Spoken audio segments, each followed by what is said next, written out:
Dobře, je to tchým jazyk. Váš guláš, myslím, má název Maďaro z Čehů pivo z guláš. Je to tak? Proč ten název? Tak trochu se nám líbí být cikáni, takže proto ten Čehů, a to je vlastně překlad. No tak já cikánsky neumím, nerozumím, že Čehů to už je nějaká cikánština, jako jo. Maďarský cikán se říká Čehů. Takže vy vlastně děláte maďarský guláš, takový překlad pro Čechy.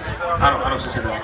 A je v tom něco jiného, je v tom něco extra, prostě, že to je cikánský guláš. Když třeba budu já vařit guláš jako Čech normálně, já vařím, já rád vařím, a ty děláš třeba teda cikánský s bandou, je tam něco extra, že to je teda cikánský guláš?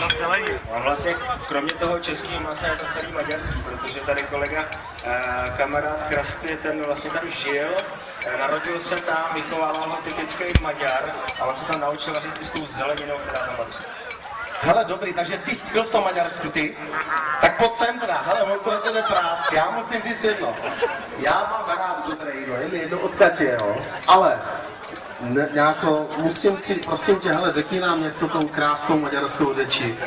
Sepek je čehurník. A to je co? Český holky jsou pěkný. A ještě něco delšího. Já vždycky vím, že třeba já řeknu auto a Maďar řekne, hele, mé koš to fale, kápa. Ale třeba kerekpár. To je co? Kolo. Kerekpár.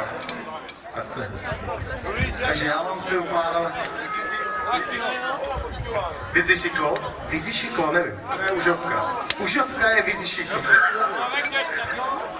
A ještě se řekne maďarsky miluju tě. Seretlek.